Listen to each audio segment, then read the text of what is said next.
July. One more week in July. Our theme for 2025 is Rising Higher, Growing Deeper. And our theme for July is Rolling in the Deep. The title of our talk today is Go Deep, and it will be presented by our wonderful spiritual minister, Charlene. We are so glad that you took some time to join us today. You made it, so just take a deep breath, sit back, relax, and put that to-do list aside for the next, let's say hour. And let's see, one more thing before we officially kick things off.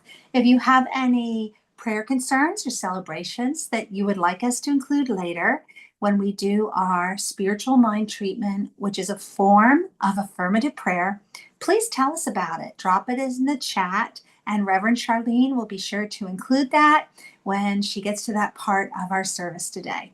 All right, that's all the things that I have to say.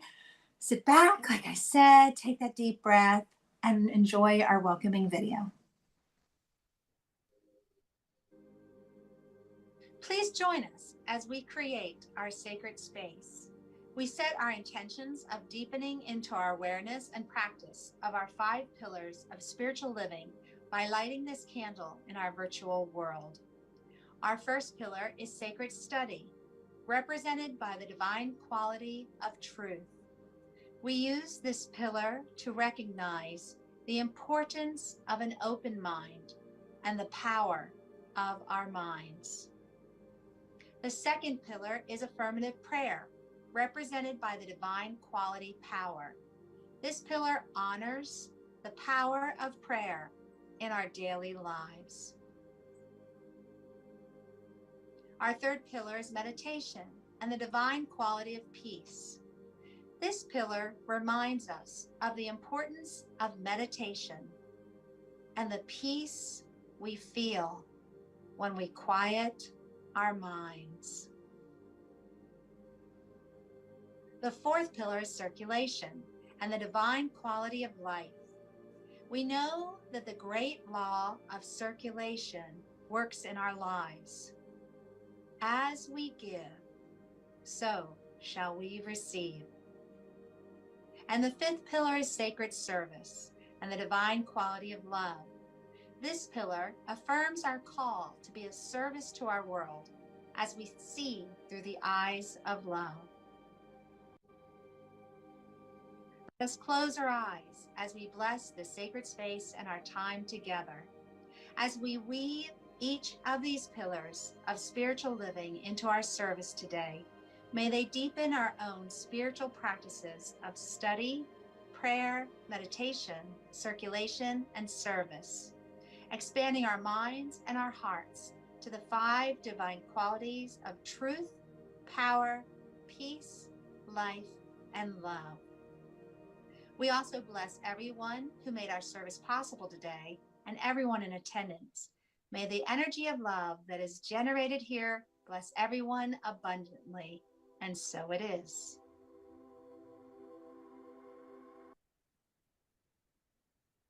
All right, and now it's time for our meditation. As I was listening to that opening video that I've heard so many times, I really focused on the 5 pillars that we talk about. And I was thinking they're all woven into our service today, everything that we talked about in that opening video. And the third pillar is meditation. So if you don't include meditation as part of your daily practice, I highly encourage it. Reverend Charlene and I were just talking about the benefits of practicing meditation and how it can help you in your everyday life. And, this is part of our service. So the meditation that I'm going to share today ties in with our message, Go Deep, because when you meditate, you go deep, right? And this is a meditation that I frequently do as part of my daily practice. It's my morning meditation. So join me as I do the morning meditation. As always, settle in, relax, take a deep breath in, and hold, and release. And let's do that one more time. Inhale, hold, and release.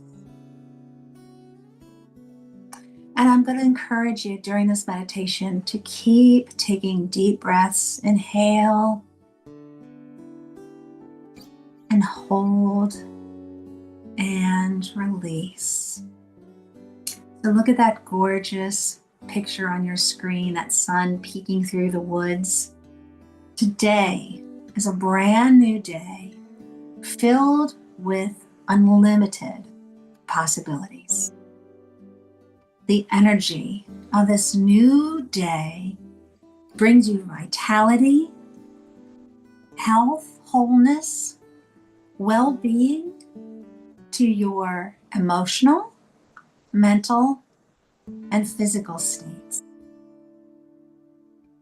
As you continue to draw in those deep breaths, going deep, allow each breath to flow into every part of your body, bringing clean, pure, sweet, bright, divine energy. And as each breath moves through your body, feel that radiant energy blessing every cell. It flows everywhere, everywhere, everywhere in your body.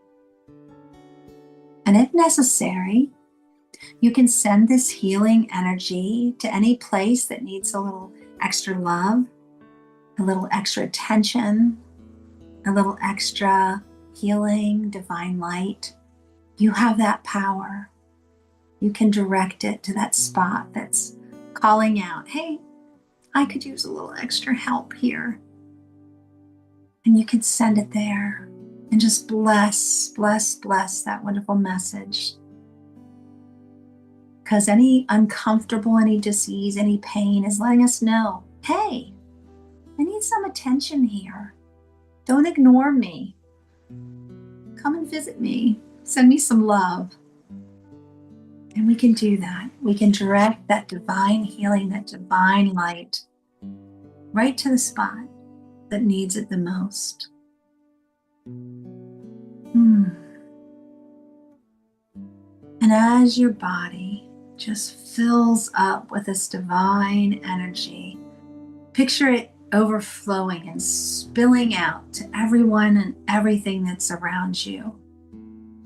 Because it probably isn't just somewhere in your body that's crying out that says, I need some love, I need some attention.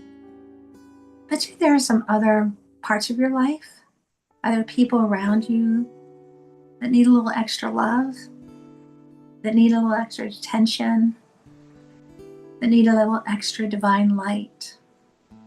Because you have so much now inside of you, you can spill out.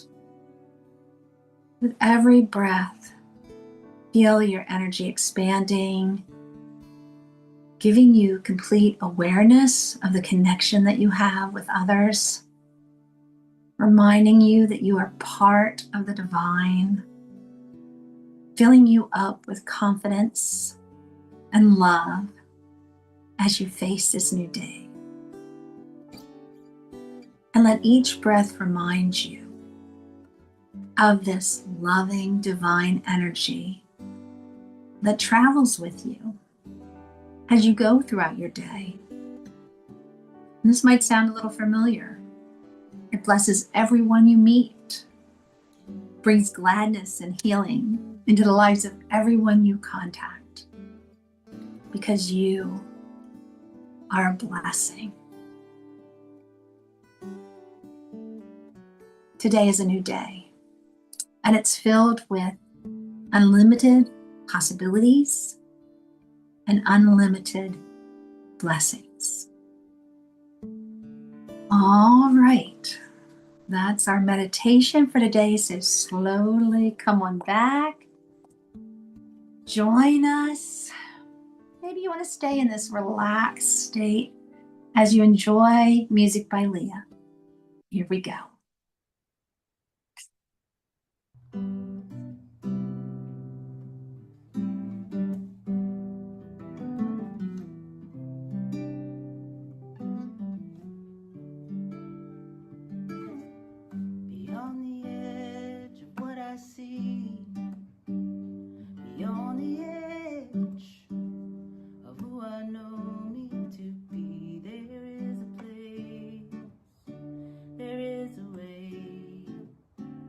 meet you there. I'll meet you there. I see your fears. I'll raise my own. I've shed my tears, and you can't believe I have moaned. Let's get away.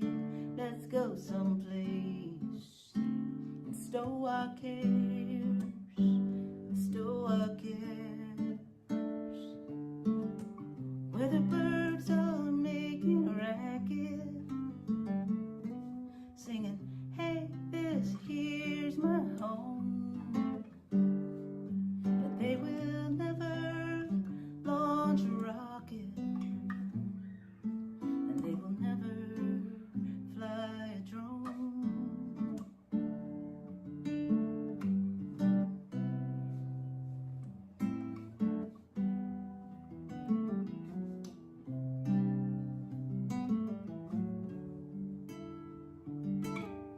Nothing is fixed, little is known. We seek our kicks, and at times perceive we're alone. But on most days, we find the faith to carry on, to carry on. We see the river and the mountain. We heed the eagle and the fern. We watch the deer and track the passing clouds. Just look at them, they have ever been unconcerned.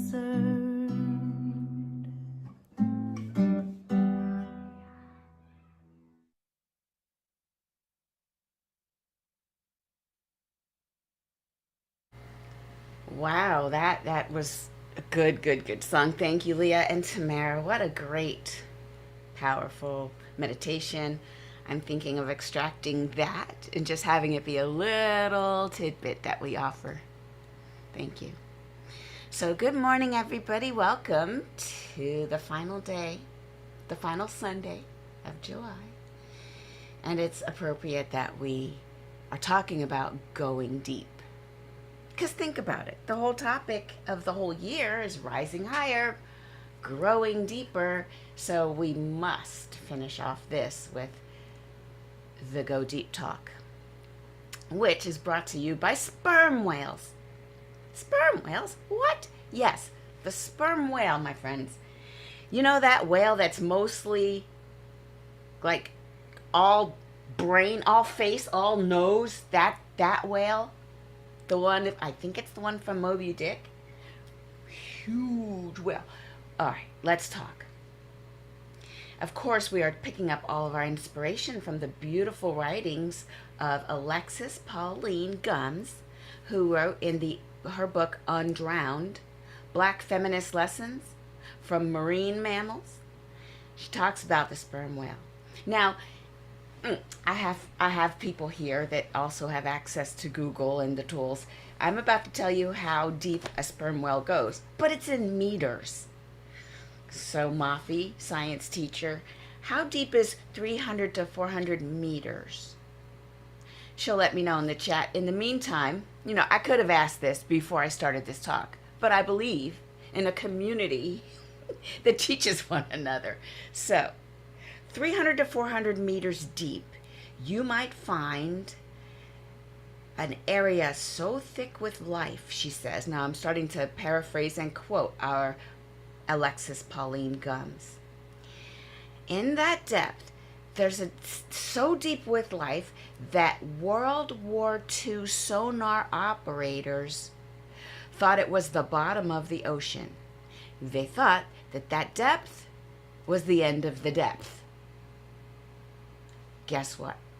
It was not the bottom. It was a bajillion tiny swim bladders reflecting their sonar back to them. First of all, bajillion's not a real number, so I love her wackiness. We're of kin. But if you think about it, if a lot of tiny little bladders are reflecting back, Well, the sonar would say, well, that's it. We're at the bottom. Interesting, isn't that? Okay, so keep that in the back of your mind. Put a pin in it. I'll keep reading. Meanwhile, I'll tell you what a swim bladder is. It's an air-filled organ that fish have that allow them to ballast or maintain their depth. And what about us? Now she jumps right to us, which is where I was going to take you anyway. What about us? How do we stay deep even amidst distractions? Like, and she has in parentheses, like racists being racist for racist reasons. I love her saying that 3 times because it's like, yeah, racism be racism. That's a word now. How do we stay deep? How do you keep your swim bladder level, keeping it right so you don't float out of the school formation of the rest of your school? How do you keep it level? How do we know the depth at which life is abundant enough to feed us and our families, if we're being analogous to the schools of fish within which we operate? How do we keep that alignment with our community? How do we keep it so we're down deep enough so that we can get the abundance that feeds us and all of our community all at the same time? How do we not get thrown off of our ballast, of our balance, and get sprung to the top? Now, I did a little research because I'm preparing for this talk and I had questions, and so I talk about a deep dive. I deeply dove into the world of the sperm whale. And in my research, I saw that the reason that their nose is so big is because right in the front of their face, we call it a nose, but it's more like an apparatus in the front of their face. Their elongated face, that's where their bladder exists. And this, when they're normally at the surface, because these mammals are air-breathing mammals, when they're at the surface, it acts like a buoyant, air-filled bladder. But then when they're ready to dive deep, what happens is the contents of the bladder sort of crystallize. I'm using the word, I'm paraphrasing, to then act as a weighted sink. If you've ever been scuba diving, you know you've got to put weights around your belt so that you can sink quicker. That's what it becomes. So you got the whole front of their face, my friends, inside which there's an air-filled bladder-like device that then gets harder and gets heavier and allows them to sink nose first down, down, down, down, down into the depth. Meanwhile, the rest of their whole body is doing chemical adjustments so that they don't get what's called the bends. If you've ever been scuba diving, if you come up too fast, of course, the nitrogen that's stored in your muscles and in your tissue just explodes and you die or something really terrible. So not that. These sperm whales, they figured out a way, nature figured out a way to store the nitrogen in another spot and then do the thing while they dive deep, maintaining a lower heart rate so that they don't need as much circulation. They do all this chemistry in their body naturally so they can go way deeper than we even thought. Now here we are. We've got roughly the height of 100 or 130 story building is the depth to which the sonar, thank you, science teacher Mafi, she put it in the chat. So you've got this area that's like 130 story building deep that the sonar thought was the depth. But it turns out they go miles deep. Miles. In fact, the scientists are still trying to figure out, so how? So what? How did they do this? Yeah.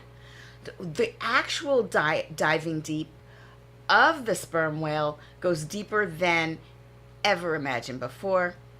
So deep that by the time, and this is what I'm remembering, by the time any one of us would have tried to go there, we would have, the depth is 113 times the atmospheric pressure of the surface. So we're not going that deep. We're not doing it. So the sperm whales do it, and they have all this technology in them. Here's the most exciting part, and I love that our author of the month speaks to these sperm whales as if they are the predecessor to the human being. This is why. There are a couple things. One, the sperm whale's brain, 10 times as big as our brain. And two, they actually have communication. So scientists have actually measured their um, what do they ping? They have like voice. They voice. I forgot what they call it. They do these sounds. Those sounds that they emit, like little tick, those clicks, my dear, those clicks. If we were near a sperm whale, you and me, they could click so loud that they would burst our eardrums. They would burst our eardrums. And the amount of decibels is more like 10 times what we can manage. So when divers come into the water next to a sperm whale, they're like, so I'm hoping you don't kill me. Why do they have such loud clicks? Because they can make conversation with others like them in their family miles and miles and miles away. They're communicating with each other in a language. So the scientists said, well, let's go ahead and map out the sounds that they're clicking. And they found out, when they mapped them out as if it's Morse code, they found out that different pods had different frequencies. They had a different language, let's say. Different languages for different pods. And then they took individual ones, and using machine learning, shout out to machine learning, they mapped the sounds of individual whales within the pods and found out that each individual whale has its own way of saying what it says, pitch, tone, frequency of the click within the language of the clicking. And they're calling that their identity. So, wow. Okay, what does all this mean? Do you realize that in the beginning, when spear fishers started focusing on the sperm whale because there's a covering, an oil covering over their nose, which it got its name sperm because people said, oh my God, looks like sperm. Let's call it a sperm whale. It's not. It's kind of an oil. Thank you very much. But they were being farmed for makeup, candles, and other kinds of cosmetics. That's where they were being hunted. And so because they were being hunted like this, the sperm whales talked to each other over vast distances, and they were not as easy to get. They figured out as a group how to reduce the numbers of hunting success 58%. Now, we're saying that the first year, 100% of whales got. And by the time the second or third or fourth, whatever the time period is, they measured it again, and now only 42% are successful. It could not be that the hunters kind of messed up consistently. No, it has to be that over the communication but from pod to pod over vast distances, they figured out how to dodge. If you saw Avatar 3, this is kind of what they were kind of referring to. So what are we talking about? We're talking about a group of beings. They're mammals, they're air breathing, but they're so much more than that. Do they have language? Yes. Is it sophisticated? Absolutely. Do they communicate over vast distances and come up with a good plan when they realize that, uh-oh, I think we're being targeted, then they do it. This is the highest intelligence in what we would have initially thought was the lowest of species. Can we get away from high versus low? Can we get away from putting humanity and life itself, like not even if it's humanity? Can we say that humanity encompasses more than just humans? Can we somehow start to be compassionate and inclusive in how we see these physical groups of beings? Because if we can do that for these schools and pods of whales, then maybe we can do that for people that don't look like us. And I'm waiting for that boom. Think about it. There are some people that are so violently and in-your-face racist that will run to the front of the line when it's time to protect a tiger or a lion or a dog. Dude, some people treat their dogs and the idea of dogs so much better than they do this migrant or the idea of immigrant. This is wild. And I, again, like our friend Alexis Pauline Gumbs, I feel like, well, if we could somehow find kinship and compassion, however you get there, I don't care. Just get there. And if we can then somehow find ourselves in these bigger things and then take a note from these bigger groups that have been here before us, connecting to their true nature, not really creating so much distance between them and their higher selves. Because even though I'm telling you that these whales know how to communicate in depth and in complex language, that even though they do that very well, what they haven't done that I can see, they haven't created all of the material distractions and started treating the material distractions as if that was their truth. I don't see them creating structures that then they can put their higher self onto the structure and then be defined by that, like we do. I don't see them putting stars. Tamara and I were talking about how today you get a lot of social media people who try to show up and they try to be perfect, and then we as a collective put them on pedestals as if that's the perfect thing to go for, and we forget who we really are. We disconnect from our spirit, and then we feel empty and don't know why. So I don't see them doing that, is what I'm trying to say. So if we were to take lessons from our friends in the ocean, well, it would probably sound a lot like what Ernest Holmes said. He says in The Science of Mind, we are each part of the one universal mind, and that we have vast depths within us. And Jean Houston, who wrote the book, actually, she wrote the foreword in The Science of Mind. Of one of the editions of The Science of Mind, Jean Houston, our author, wrote this. Ernest Holmes was one of the first to direct us to what is to be found in the vast ecology of inner space. In his scope of understanding and application, he anticipated and prepared the field for the revolution in mind and brain research that was to come. Ernest Holmes did. The patterns of an emerging sacred psychology are offered in the knowing that as we go within, we can access the depths and the structures of our being and build bridges to the great archetypal realm wherein lie the dynamic designs that form and reform our reality. The Science of Mind shows us how to be active and creative citizens in a universe and innerverse richer than all previous imaginings. In fact, Ernest Holmes writes, no human has ever plumbed the depths of either the conscious or the subjective. In both directions, we reach out to infinity. And since we cannot encompass infinity, we shall always be expanding, always enlarging our capacity to know and experience. And so I'm doing with my hands, if you're just listening and not looking, I'm saying up and down.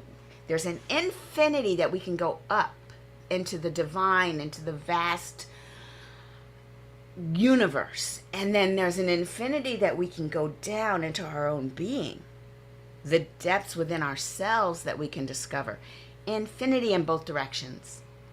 And I love this teaching because when I first learned about the science of mind and what Ernest Holmes said, that we're open at the top, it means we don't have to stop growing, because he wrote his book Science of Mind in 1932 or something. We don't have to stop and use his book as a Bible. If it's not in the book, it didn't exist. No, he says this is just the beginning. There's infinite depths and infinite heights that you will see that I've not even glimpsed. And to allow, and I don't want to say allow, but you get in these communities where very dogmatic and fundamental. I love that with this teaching, it is written, that some stuff ain't written. I love that. It is written that you shall write more. When what I do, you shall do more. Even Jesus the Christ said that. Look at your red letters in the Bible. Everything I do, you're going to do more of. So, if we're going to use this sperm whale as a model and move through the rest of our existence with this inspiration, then the diving deep part is all about diving deep within our being, knowing that we were made in a way that we're not going to drown and we're not going to collapse because of the pressure of going within. That no matter how deep we went already, there's some more depth to be found. Because within, we are acting as that sperm whale, diving deep. And then communicating from that depth to others. I'm looking at you, my community. When we go deep, we communicate from that depth to the depth in you. Your deep speaks to my deep. There's something in Psalms called deep calls unto deep. It's when we sit in these rooms and these community meetings that we have and someone says something and oh, that resonates. That's my depth calling your depth and your depth calling me back, and we recognize each other. We keep each other from floating real fast to the top and getting the bends. In fact, I also read that those whales, when they do get interrupted, they will beach themselves. And when the scientists look at the beached whale, they'll find the nitrogen in their tissues. Something happened down there, and then we don't know what it was, and they're doing experiments. And what disrupted something so that a whole pod came too fast up to the surface and just beached themselves? This is what we want to keep each other from doing. When we're deep in our knowing of who we really are, we're deep and we're knowing what we're here to do. We're deep and we're convicted and we've got our intention set. What we don't want to do is read the comments on the last post that we wrote talking about God is divine, whatever we wrote, and someone said, nah, nah, nah. That could take you out of it. Someone criticizes your spiritual path. If you're not really connected, if you're not doing the things and the tools, it could take you out of it. So we're looking to each other, learning from our whale friends, and there are 5 steps. Looks like, oh, she has 6. Really quick, I'll go through them. 1, breathe. Yay! We already covered that. Breath is important, and so with the sperm whale analogy, they can replace 90% of their breath with 1 breath. So think about that big old thing with the bladder. 90% of the content of their breath can be replaced with just that's kind of cool. Now, number 2, take responsibility for your forehead. So sperm whales, what I was saying, they adjust the wax that's inside the bladder that's in their forehead depending on the situation. Sometimes it has to be more waxy so it gets heavy to go down, more depth. And sometimes it can, it's fine, I can stay here and be up toward the top, toward the surface. So depending on the situation, what's going on in your head? What are you believing? What messages are you allowing to play nonstop on repeat? We have them. We were talking about this yesterday in Dream Study. There are messages that just are on repeat, and we have to scratch the record, stop it, pop the balloon, whatever it is, interrupt those thoughts. Third thing is hush. Shh. Sperm whales, when they surface, you won't even see barely a ripple on the water. They save their energy for diving deep, and when they do surface, it's barely a ripple. So how do we manage our energy? Are we giving too much to something that doesn't really warrant it, and then not have enough when it's time to do our practices? So that's valid. Everything does not need to be done with your pure, perfect, 100% intention. You might want to save some of that for when it really matters.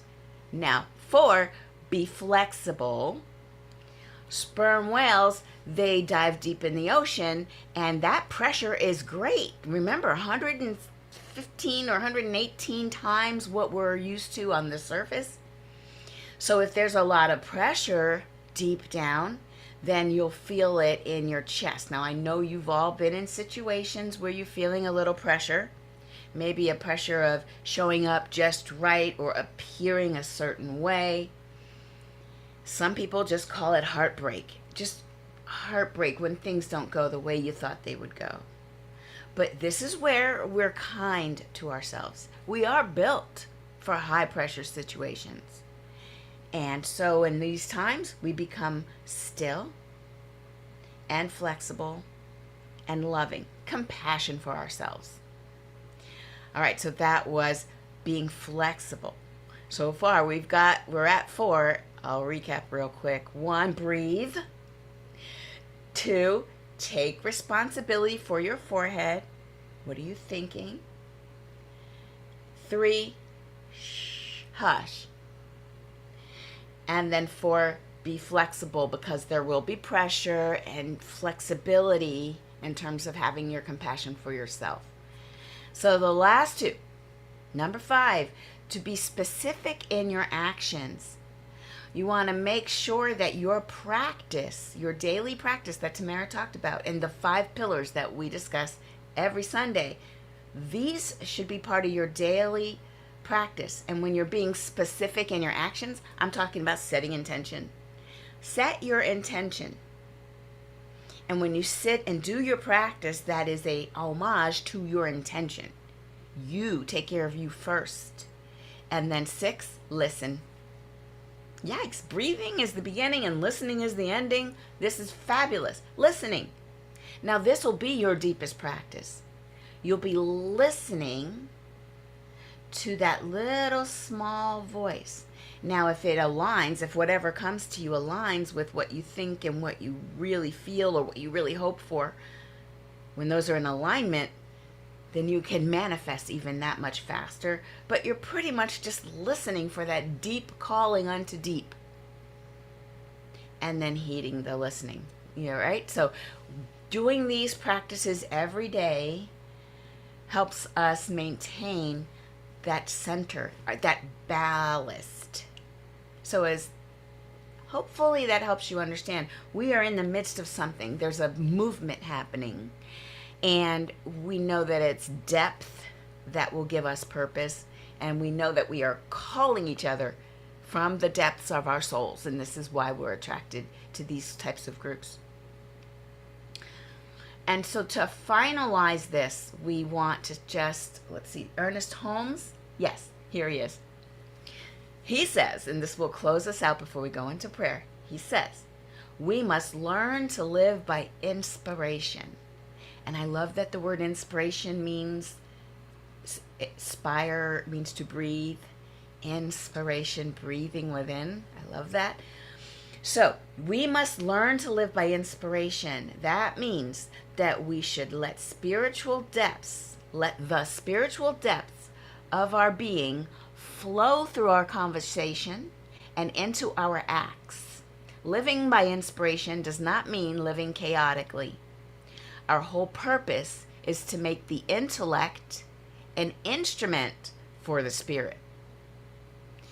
We must become artists in living.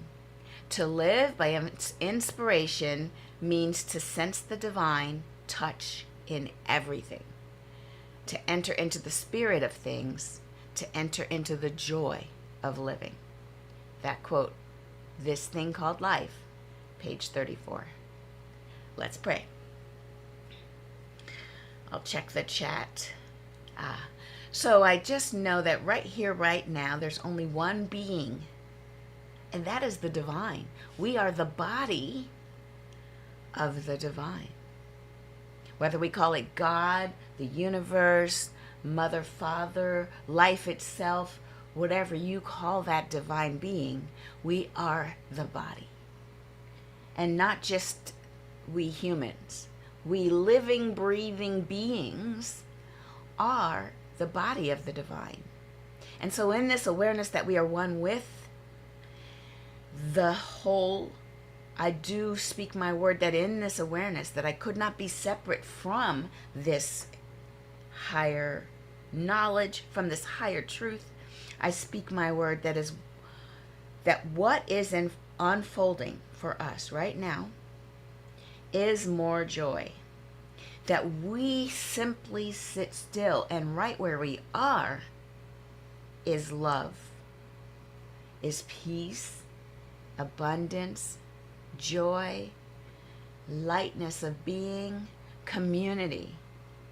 There is compassion, and there is wholeness right where we are. We don't need to move somewhere or be something else. We don't need to prove anything to anyone. We simply need to sit and know that it is already here. And the more we realize and we acclimate to this truth, the more it becomes abundantly evident in our external. We know that the internal precedes the external. And so we begin our day the way Tamara took us into this, with this beautiful daily meditation and this inspiration that lets us do what we're here to do, give what we need to give, show up and be that light that the world so hungrily needs right now.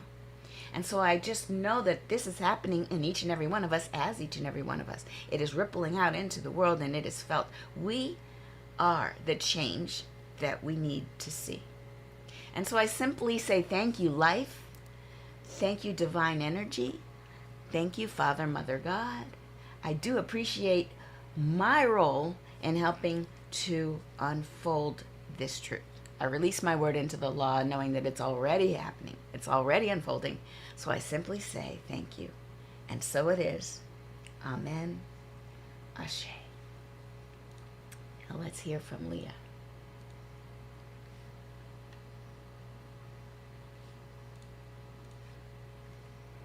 What we seed in the dark grows. What we seed in the dark grows. Hold What on. we seed in the dark grows and grows.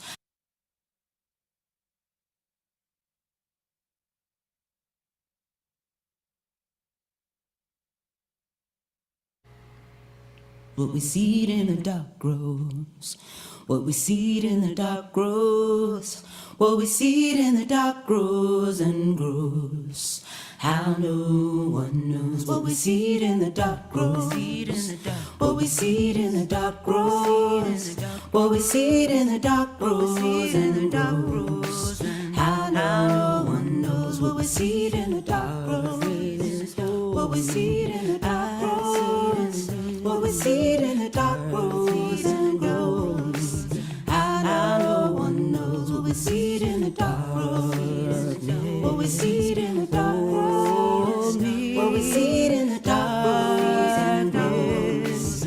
How no one knows what we seed in the dark. What we seed in the dark grows. What we seed in the dark and grows. How no one knows. All right, all right, all right. Oh my goodness, everyone. Whew. So, I don't know about you, but I took a lot of notes, and I have things that I can't wait to talk about after our service, but we have some things to do first. Now is the time that we have our donations, and we remind you how easy it is to give. You can look on your screen. There's so many ways that you can give. And odds are, if you're a regular attendee, you've already found a way that works for you. We thank you so much for your donations. You allow us to do what we do on Sundays, and we practice the law of circulation. As you give, so you receive. We give back to our home office, and we also tithe to other organizations that are helping to create a world that works for everyone. Because, like Reverend Charlene talked about, it's all connected. We are all one. All right, please join me in our blessings. And you heard kind of a sneak preview today. When I was doing our meditation, I borrowed a few words from this. And you too can include those when you practice your meditation each day. So let's do this together. Blessing of our gifts. The presence of spirit within me blesses everyone I meet, tends to heal everything I touch, brings gladness into the life of everyone I contact. Therefore, I am a blessing to myself, to humankind, and to the day in which I live. And so it is. All right, folks, now it's time for the announcements portion of our service. So, what's coming up? Next month is August. We're going to have a brand new theme, On the Wings of Love. And I cannot wait to see what messages we get with that. There's something in the chat. Go ahead and read that. I don't have a All story. right. And let me go. I could see that there was something happening behind the scene.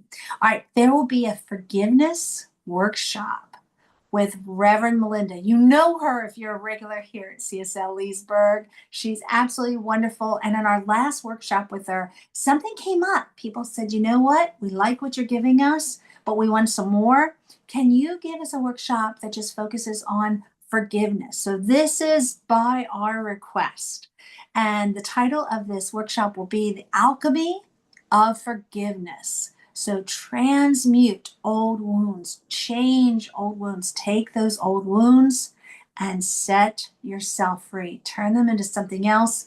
And what's the key? It's going to be through forgiveness. So this will be on August 17th. Mark your calendars now, because if you've taken a workshop with Reverend Melinda, you know you don't want to miss this. And it's going to be on the 17th. There'll be a flyer soon. And I'm thinking if we do things like we normally do, it will be right after our service. So please try to join us on August 17th. And I know that Charlene and I are talking and getting things set up for future classes. So stay tuned for that too. All right, so you heard me talking about my little journal. I write all over. Can you see? Scribble, scribble, scribble. I notes. There's things that I want to talk about and share with Charlene. There was some insight that I got when she was talking about those sperm whales.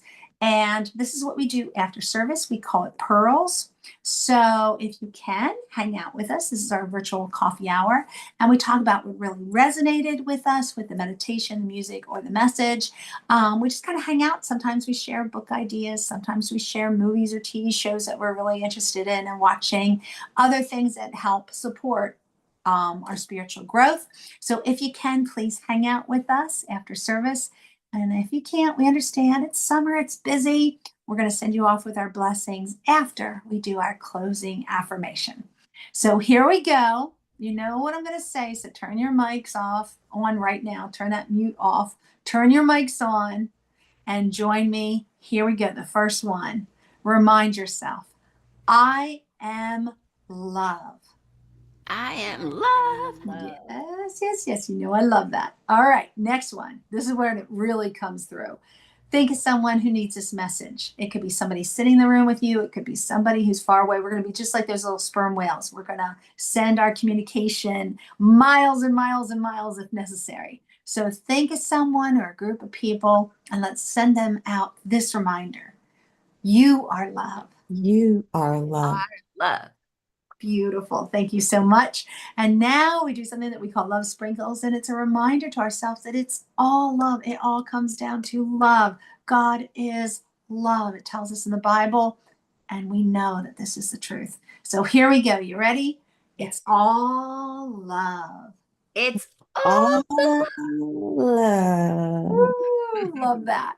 All right, fantastic. Thank you again for joining us. If you can, please stay, hang out with us as we do our pearls and we talk about things that resonated with us, what we need to share, what we need to question, what we want to hear some more about. And if you can, thank you so much for joining us, taking time out of your day to come together, and we'll see you next Sunday. All right.